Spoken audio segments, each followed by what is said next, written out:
Selamat datang di channel Cik Gentar, jangan lupa subscribe dan klik tombol loncengnya, agar Cik Gentar bisa tumbuh besar dan tidak jadi anak kecil terus, terima kasih. Bab 500. Melihat pukulan keras dari pria batu itu, Hagen juga meraung, dan melihat pembuluh darah di dahi Hagen menonjol, dan kekuatan spiritual di dantiannya berkerumun, membentuk bola cahaya langsung di kepalan tangan Hagen, seperti matahari menyilaukan. Boom! Tinju Hagen bertemu dengan tinju pria batu itu, tetapi di mata semua orang, tinju Hagen sangat kecil. Bahkan jika Hagen berada di bawah tinju batu yang besar, dia tidak akan bisa melihatnya. Kelihatannya sangat kecil. Tapi setelah semburan cahaya keemasan meledak dan dentuman keras, pria batu itu langsung dirobohkan, dan jatuh ke tanah dengan dentuman, batu yang tak terhitung jumlahnya beterbangan. Pria batu besar itu menjadi tumpukan batu yang kacau, dan dia tidak bisa lagi melihat jejak sosok manusia.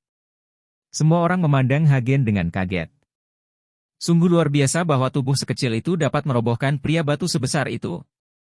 Bahkan mata guru nama menunjukkan kepanikan, dan seluruh wajahnya menjadi sangat pucat. Tuan Ma. Feng Yi panik dan berteriak pada Tuan Ma.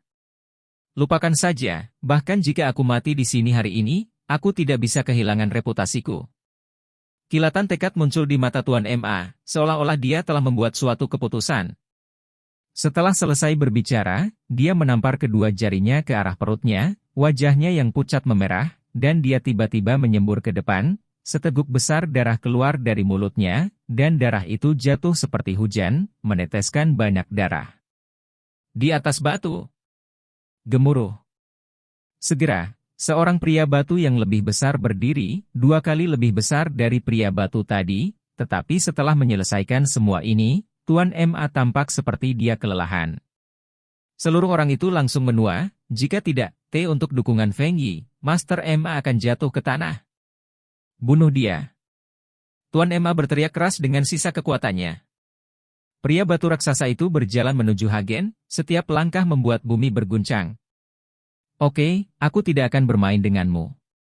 Hagen menatap pria batu raksasa itu, dengan sedikit kebosanan muncul di wajahnya.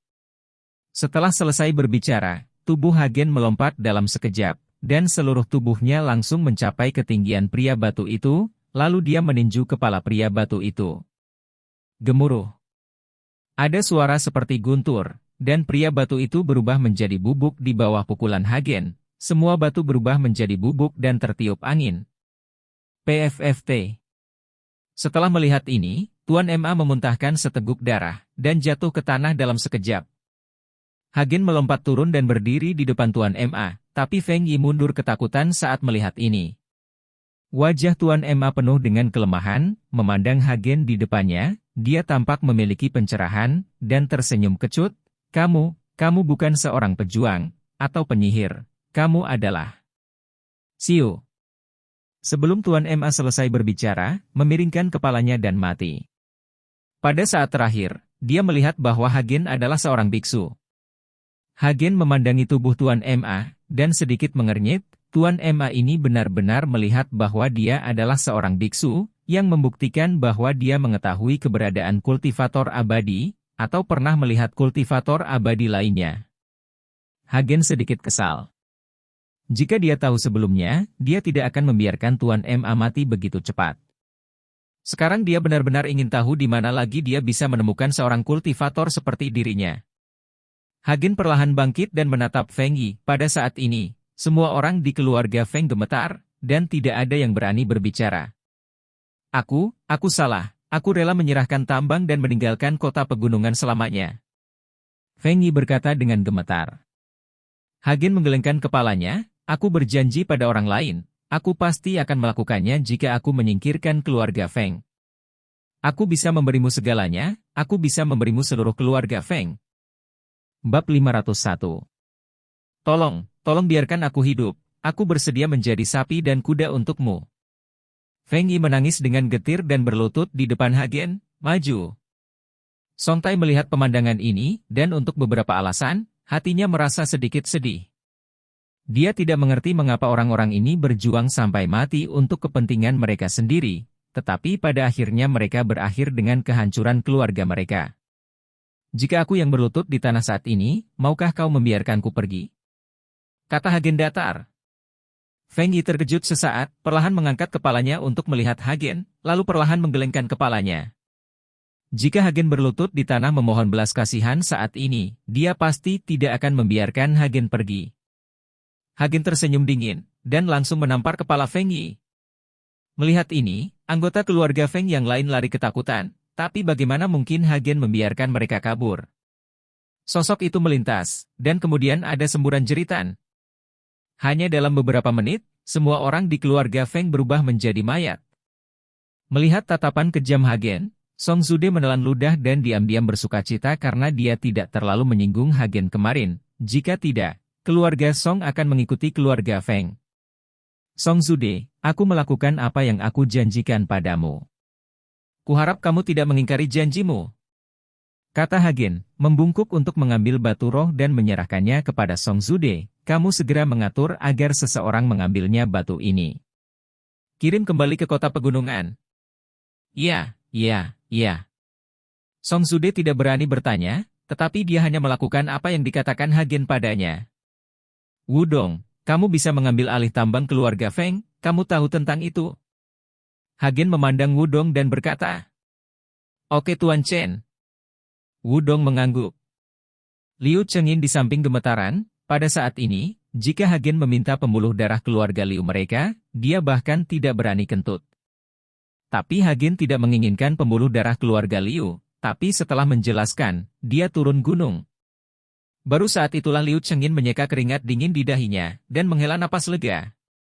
Sekelompok orang berjalan ke tepi hutan setan dan ketika mereka hendak turun gunung, mereka menemukan bahwa Guru Kuo tidak pergi bersama murid-muridnya, ternyata mereka tidak memiliki pemandu, jadi mereka tidak berani masuk dengan gegabah, jadi mereka terus menunggu. Melihat Song Zude dan rombongannya mendekat, Tuan Kuo sedikit terkejut. Presiden Song, kamu, kan? Tuan Kuo ingin bertanya bagaimana Song Zude dan yang lainnya melarikan diri, tetapi dia tidak tahu bagaimana berbicara. Song Zude menatap Tuan Kuo dengan dingin dan berkata, Feng Yi telah dibunuh oleh Tuan Chen, dan tidak akan ada keluarga Feng di kota pegunungan di masa depan. Apa? Tuan Kuo menatap Hagen dengan heran, bagaimana dengan Tuan Ma? HMPH, tentu saja Tuan Ma juga dibunuh oleh Tuan Chen. Song Zude mendengus dingin. Bagaimana mungkin? Tuan Ma adalah... Tidak mungkin bagimu, itu karena kamu lebih rendah dari yang lain. Tuan Chen membunuh Tuan Ma dengan mudah. Jika kamu tidak memiliki keterampilan nyata, jangan keluar untuk malu. Setelah Song Zude selesai berbicara, dia buru-buru berjalan ke Hagen, Tuan Chen, pelan-pelan.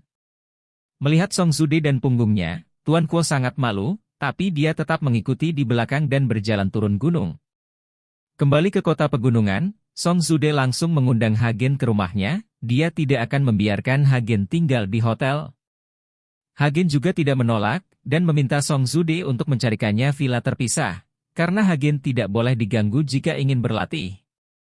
Setelah Song Zude menetap dengan Hagen, dia tidak berani mengendur sedikit pun, dan buru-buru mengirim seseorang untuk mengangkut batu yang diinginkan Hagen dari gunung. Keesokan harinya, di halaman villa tempat tinggal Hagen, ada banyak batu spiritual seperti batu bulat. Melihat batu spiritual ini, sudut mulut Hagen berkedut. Mungkin dia bisa menerobos kali ini dengan mengandalkan batu spiritual ini adalah periode bigu. Bab 502. Jika dia benar-benar dapat menembus ke tahap bigu dan kemudian pergi ke pulau tanpa nama, Hagen akan penuh dengan informasi, bagaimanapun, pemimpin lama memintanya untuk mencapai tahap pembangunan pondasi sebelum 15 Juli, dan kemudian pergi ke tahap tanpa nama pulau mungkin bahkan pemimpin lama tidak memikirkan Hagen kecepatan kultivasi akan sangat cepat. Hagen, kamu tidak menginginkan batu berharga, apa yang kamu inginkan dari tumpukan batu pecah seperti itu? Song Tai berjalan ke halaman villa Hagen dan bertanya dengan sangat bingung. Kamu tidak mengerti, ini adalah batu pecah untukmu, tapi harta bagiku. Kata Hagen dengan senyum datar. Aku tidak mengerti kamu. Song Tai memutar matanya, lalu berkata, ayahku memintaku untuk memberitahumu bahwa batu semacam ini ada di sana untuk saat ini. Peralatan telah diangkut dan dapat segera ditambang. Jika Anda menggalinya, ayah saya akan mengirim seseorang untuk membawanya kepada Anda. Ya, begitu. Aku harus berlatih dalam beberapa hari ke depan, jadi kamu sebaiknya jangan ganggu aku. Hagen berkata pada Song Tai. Oh. Song Tai tampak sedikit kecewa, berbalik dan keluar. Hagen tahu apa maksud Song Zude. Dia selalu meminta Song Tai datang untuk menyampaikan berita kepadanya, dan dia juga meminta Song Tai mengantarkan makanan kepadanya. Dia hanya ingin membuat percikan api dengan Song Tai, tapi Hagen sudah melakukannya. Suyuki, aku tidak akan mengecewakannya. Song Tai berjalan mundur, dan Hagen duduk bersila, memandangi batu spiritual seperti bukit di depannya, merasakan energi spiritual seperti lautan luas. Hagen mulai berlatih. Hagen melahap aura sebesar itu dengan lapar. Setiap pori tubuhnya terbuka, menyerapnya dengan tidak hati-hati, dan di dalam dantian Hagen, seni konsentrasi beroperasi secara maksimal, terus-menerus menyempurnakan dan menyerap aura. Suatu hari, 2 hari, 3 hari. Batu spiritual berkurang dengan kecepatan yang terlihat dengan mata telanjang. Hagen menutup matanya sedikit, dan dia telah lama melupakan urusan duniawi, dan bahkan waktu telah dilupakan. Saat Hagen sedang berlatih, Suyuki di ibu kota provinsi merasa bosan di villa setiap hari. Lin Tianhu dan Chi Feng mengatur sejumlah besar orang di sekitar villa untuk melindungi Suyuki, dan bahkan Bai Santang pergi ke ibu kota provinsi secara pribadi karena Hagen telah menjelaskan sebelum pergi. Bai Santang tidak berani ceroboh. Untungnya, Gulinger bersamanya setiap hari, jadi Suyuki tidak akan mati lemas. Hagen ini telah pergi selama beberapa hari dan belum kembali. Dia bahkan belum mendengar kabar darinya, dan tidak ada yang menjawab panggilan teleponnya. Aku ingin tahu apakah terjadi sesuatu? Suyuki mengerutkan kening, sedikit khawatir tentang Hagen. Jangan khawatir, Hagen Anda sangat cakap, apa yang bisa terjadi? Jangan direcoki oleh seorang gadis kecil, Anda tahu dia sangat menarik bagi gadis kecil. Gulinger bercanda dengan Suyuki. Kupikir kamu juga menyukainya. Suyuki menatap Gulinger dan bertanya. Kamu? Omong kosong apa yang kamu bicarakan? Aku tidak suka dia. Meskipun Gulinger mengatakan ini, wajahnya memerah. Haha, kamu bahkan mengatakan bahwa kamu tidak menyukainya, kamu tersipu. Jika kamu menyukainya, aku akan memberikannya kepadamu. Suyuki tertawa, bercanda dengan Suyuki. Melihat Suyuki mengatakan ini, wajah Gulinger menjadi dingin. Yuki, kamu tidak bisa membuat lelucon seperti itu di masa depan. Kamu harus tahu bagaimana menghargai pacar seperti Hagen. Faktanya, seseorang yang luar biasa seperti Hagen, semuanya gadis-gadis akan menyukainya, dan aku juga ingin mencari pacar seperti dia, tapi sayangnya hidupku tidak sebaik hidupmu, jadi kamu harus menghargai apa yang kamu miliki sekarang, berhentilah berbicara omong kosong. Suyuki juga menyingkirkan wajahnya yang tersenyum dan menarik Gulinger. Linger, jangan khawatir. Aku yakin kamu pasti akan menemukan pacar yang kamu sukai, mungkin lebih baik daripada Hagen. Gulinger tersenyum, kamu tidak perlu menghiburku, my hati sudah mati. Kata Gulinger, melihat keluar jendela, hatinya sudah hancur oleh Qin Feng itu. Bab 503. Linger, berhentilah memikirkan pria itu, dia sama sekali tidak sebanding dengan kesedihanmu. Suyuki tahu bahwa Gulinger mengingat hal-hal menyedihkan dengan Qin Feng sebelumnya. Gulinger tersenyum, bagaimana mungkin aku masih merindukannya, aku tidak bisa mempercayai pria sekarang. Suyuki tersenyum tak berdaya, tidak tahu bagaimana membujuk Gulinger, setelah hati seorang gadis hancur, sulit untuk pulih. Pada saat ini, tiba-tiba terdengar teriakan marah di luar. Kamu siapa? Ini tempat pribadi, tolong cepat pergi. Para penjaga sekte Phoenix Merah menegur dengan keras. Siapa di sini? Suyuki bertanya dengan tatapan aneh. Aku tidak tahu, ayo keluar dan lihat. Gulinger menarik Suyuki dan keluar. Dan pada saat ini, di luar pintu villa, 6 orang diam-diam melihat ke penjaga di luar villa. Salah satunya adalah Qin Feng, dan di samping Qin Feng, berdiri seorang lelaki berambut panjang, berantakan, yang tampak seperti orang biadab. Paman Serigala, anak itu tinggal di sini. Qin Feng berkata kepada pria buas di sampingnya, Pria ini adalah serigala liar yang datang bersama Qin Feng.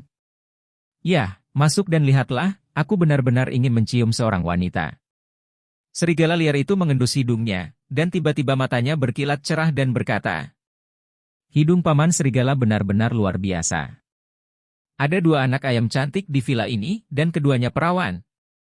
Qin Feng tersenyum pada serigala liar. "Hahaha, kamu anak yang baik. Aku tahu paman serigala menyukainya. Aku akan menangkap anak itu untukmu nanti dan membiarkanmu menanganinya." Serigala liar itu tertawa dan berjalan menuju villa, seolah kembali ke rumahnya sendiri. Rumah mereka tidak memperhatikan para penjaga itu. "Berhenti, jika kamu tidak berhenti, kita akan mulai." Melihat ini, para penjaga buru-buru menunjukkan senjata mereka, dan ekspresi mereka menjadi tegang. "Sekelompok makhluk tak bernyawa, mengapa kamu tidak membiarkan mereka pergi?" Qin Feng merong marah, lalu melambaikan tangannya, dan 4 tuan dari keluarga Qin melompat di belakangnya. Sebelum beberapa penjaga sempat bereaksi, tenggorokan mereka dipotong oleh senjata tajam, dan mereka semua meninggal secara tragis di tempat. Lin Tianhu dan Qi Feng yang mendengar gerakan itu bergegas keluar bersama orang-orang. Ketika mereka melihat mayat di tanah, Lin Tianhu dan Qi Feng semuanya terkejut. Segera setelah itu, puluhan orang mengepung Qin Feng dan yang lainnya. "Kamu siapa? Berani membunuh orang di sini?" Lin Tianhu mengerutkan kening. "Hagen ada di dalam, biarkan dia keluar. Katakan saja aku, Qin Feng, telah kembali untuk membalas dendam." Qin Feng melirik Lin Tianhu dengan dingin dan berkata, "Tuan Chen tidak ada di sini, Anda mendobrak masuk ke dalam rumah dan membunuh orang-orang kami, jangan berpikir untuk pergi hari ini." Wajah Lin Tianhu muram, dan dia memegang pisau di tangannya dengan kuat dengan satu tangan. Dan wajah Qi Feng jelek saat ini, alisnya menyatu erat, dia bisa merasakan bahwa orang-orang di depannya sangat kuat, terutama pria ceroboh itu, yang kekuatannya tak terduga. "Ayo pergi. Sudahkah kita mengatakan pergi? Tidak peduli apakah Hagen ada di sini atau tidak, aku tidak akan pergi." Qin Feng mengangkat bibirnya. Kali ini, Lin Tianhu tidak mengatakan apa-apa, dengan ringan mengayunkan pisau di tangannya, dan hendak maju ke depan. Tanpa diduga, Qi Feng meraih Lin Tianhu, mengedipkan mata pada Lin Tianhu, dan kemudian berkata kepada Qin Feng, "Tuan muda, saya tidak tahu bagaimana Tuan Chen menyinggung Anda. Tuan Chen benar-benar tidak ada di sini sekarang, mengapa Anda tidak tinggal? Nama, ketika Tuan Chen kembali, saya akan memberitahu Tuan Chen untuk datang ke rumah dan meminta maaf." "Qi Feng, bagaimana Anda bisa meminta Tuan Chen untuk meminta maaf?" Lin Tianhu menjadi cemas ketika dia mendengar ini. Tapi Qi Feng mengabaikannya, tapi berkata pada Qin Feng dengan senyuman di wajahnya, "Meskipun kamu lebih tua, kamu sangat cantik, dan kata-katamu menyenangkan. Jika kamu bermain denganku, Paman Serigala, mungkin aku bisa mengikuti saranmu." Qin Feng menatap Qi Feng dengan senyum cabul. Bab 504. Meski Qi Feng lebih tua, dia masih perawan dan belum pernah disentuh pria, jadi dia terawat dengan baik. Dia terlihat seperti gadis berusia 20-an. Wajah Qi Feng berubah sedikit dingin, tetapi dia dengan cepat pulih, dan berkata sambil tersenyum, "Tuan muda ini bercanda. Saya adalah nyonya setengah baya, yang dapat menyukai saya. Jika Tuan muda membutuhkan seorang gadis, saya dapat memberikannya kepada Anda. Tuan muda menemukan 10 atau 8 dari mereka, dan saya jamin mereka semua gadis besar." Qi Feng menekan amarah di hatinya, dan hanya bisa mencoba yang terbaik untuk menyenangkan Qin Feng, karena Qi Feng tahu itu. Kekuatan orang-orang ini sama sekali tidak sama dengan beberapa orang di depannya. Lawan bukan karena Qi Feng takut mati, tetapi karena Su Yuqi dan Gulinger masih di dalam. Jika ada konflik, mereka tidak takut mati, tapi tidak ada yang melindungi Su Yuqi. "Sial, aku memotongmu." Qi Feng bisa menahannya, tapi Lin Tianhu tidak bisa menahannya. Lagi pula, Qi Feng juga wanitanya. Melihat wanitanya diremehkan oleh pria lain, seorang pria tidak tahan. Lin Tianhu bergerak menuju Qin Feng dengan parang. Sejak dia memakan pil pembayaran besar yang diberikan oleh Hagen, kekuatan Lin Tianhu juga meningkat pesat. Dengan parang, kecepatannya sangat cepat. Melihat Lin Tianhu menyerang ke arahnya, Qin Feng mengangkat sudut mulutnya, "Kamu bahkan belum mencapai ranah master, namun kamu berani bertarung denganku, kamu berada di luar kendalimu. Saat dia berbicara, Qin Feng langsung menendang Lin Tianhu, ditendang keluar. Tubuh Lin Tianhu membentur gerbang dengan keras, langsung merobohkan gerbang, dan jejak darah menetes dari sudut mulut Lin Tianhu. Jika kebugaran fisik Lin Tianhu tidak banyak meningkat jika dia tidak meminum pil dahuan, tendangan Qin Feng akan membunuh Lin Tianhu sejak lama. Runtuhnya gerbang secara tiba-tiba langsung mengejutkan Su Yuqi dan Guling Er, keduanya ingin keluar untuk melihat-lihat, tetapi melihat gerbang itu tiba-tiba runtuh. Qin Feng. Guling Er tidak bisa menahan seruan setelah melihat Qin Feng dengan cibiran di wajahnya. Su Yuqi juga melihat Qin Feng saat ini, ekspresinya menegang tanpa sadar. Guling Er, aku tidak menyangka kamu ada di sini. Pantas saja Paman Serigala merasakan aura dua wanita di dalam. Aku tidak menyangka kamu akan berubah menjadi mainan Hagen itu. Qin Feng menatap Guling dengan jijik dan berkata. Ketika Guling Er mendengar ini, wajahnya langsung memerah. Dan kemudian dia tidak bisa berhenti dengan marah berkata, Qin Feng, kamu bajingan, omong kosong apa yang kamu bicarakan? Jika saya tahu ini, saya seharusnya membiarkan Hagen menginjak-injak Anda untuk mati. Gulinger berkata, langsung membuat Qin Feng marah. Sebagai tuan muda dari keluarga Qin, ini adalah rasa malu dalam hidupnya, dan sekarang Guling Er langsung memperlihatkan bekas lukanya di depan semua orang. HMPH, katakan pada Hagen untuk keluar, hari ini aku di sini untuk mencabik-cabiknya. Qin Feng meraung marah. Qin Feng, kamu masih ingin membunuh Hagen hanya karena tindakanmu? Apakah kamu lupa bagaimana kamu berbaring di tanah memohon belas kasihan beberapa waktu yang lalu? Gulinger masih memprovokasi Qin Feng dengan kata-kata. Mainan itu membuat Guling, benar-benar marah. Aku akan menangkap kalian berdua, biarkan kamu merasakan perasaan ingin mati, dan kemudian biarkan kamu melihat apakah aku bisa membunuh Hagen itu. Qin Feng meraung, dan berkata pada tuannya. Bawahan, tangkap kedua wanita itu dan jangan bunuh mereka. Keempat tuan dari keluarga Qin mengangguk, lalu melompat ke arah Su Yuqi dan Guling Er. Hentikan mereka, kita tidak boleh membiarkan mereka menyakiti Nona Su. Melihat ini, Qi Feng meraung marah, dan langsung menuju ke empat tuan dari keluarga Qin. Lusinan penjaga juga menunjukkan senjata mereka satu demi satu, langsung melindungi Su Yuqi dan Guling Er, dan banyak dari mereka mulai menyerang empat tuan dari keluarga Qin.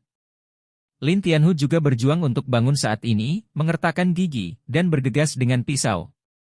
Bab 505. Empat tuan dari keluarga Qin semuanya adalah tuan, tetapi Qi Feng dan yang lainnya, hanya Qi Feng yang menjadi tuannya. Apakah itu Lin Tianhu atau para penjaga? Mereka semua hanyalah kekuatan internal yang hebat. Bagaimana mereka bisa menjadi lawan dari tuannya? Qi Feng berjuang keras melawan dua tuan dari keluarga Qin sendirian, sementara dua lainnya bertarung bersama dengan Lin Tianhu dan yang lainnya. Perbedaan kekuatan membuat Lin Tianhu dan para penjaga harus berjuang keras, dan mereka segera terbunuh dan terluka. Qi Feng melihatnya dan hanya cemas. Dan dia hampir tidak menopang dirinya sendiri, tidak ada cara untuk membantu Lin Tianhu dan yang lainnya. Qin Feng melihat pemandangan di depannya, dan mengangkat sudut mulutnya sedikit. Hagen itu cukup mampu, tapi bawahannya adalah sekelompok sampah. Tepat ketika Qin Feng bangga, sesosok melintas masa lalu, yang dengan ceroboh membunuh para penjaga itu. Tuan dari keluarga Qin langsung dikirim terbang oleh bayang-bayang, semuanya memuntahkan darah, dan terluka parah. Melihat ini, dua tuan dari keluarga Qin yang bertarung dengan Qi Feng buru-buru mundur ke sisi Qin Feng. Bai Santang, mengapa kamu menyerang pelayanku dari keluarga Qin? Qin Feng menatap orang itu dan tidak bisa menahan amarahnya. Bai Santang mengenakan setelan putih, dan berkata dengan dingin, Qin Feng, saya sudah menjamin orang-orang di sini. Anda tidak ingin menjadi musuh keluarga Bai saya. Lebih baik Anda pergi. Qin Feng mengerutkan kening, dan kemudian mengangkat mulutnya, mencibir dan berkata, bukankah kamu hanya ingin mendapatkan liontin giok itu? Jangan berpura-pura di depanku, simpan saja jika kamu mengatakannya. Jika kamu tidak ingin mati, pergilah dari sini. Qin Feng, beraninya kamu bertarung dengan keluarga Bai? Apakah kamu musuh? Ekspresi Bai Santang menjadi dingin. Bah, jadi bagaimana jika kamu adalah musuh keluarga Bai kamu? Ayahku akan segera keluar dari gerbang, dan keluarga bayi kamu akan menjadi kentut saat itu. Qin Feng meludah keras. Mencari kematian? Bai Santang membuka matanya dengan marah, dan langsung menampar Qin Feng dengan telapak tangannya. Serigala liar di samping Qin Feng hendak menyerang ketika dia melihat ini, tetapi dihentikan oleh Qin Feng. Paman serigala, aku akan melawan anak ini dulu. Seperti yang dikatakan Qin Feng, dia bergegas maju dengan satu langkah. Bai Santang dan Qin Feng memiliki kekuatan yang seimbang, mereka berdua adalah kekuatan Grandmaster peringkat ke-7, ketika dua orang bertarung bersama, mereka dapat bertukar ratusan gerakan dalam sekejap. Untuk sementara, debu beterbangan menutupi langit dan matahari. Melihat pemandangan di depannya, wajah Lin Tianhu menjadi semakin jelek. Dia merasa kekuatannya masih terlalu jauh di belakang.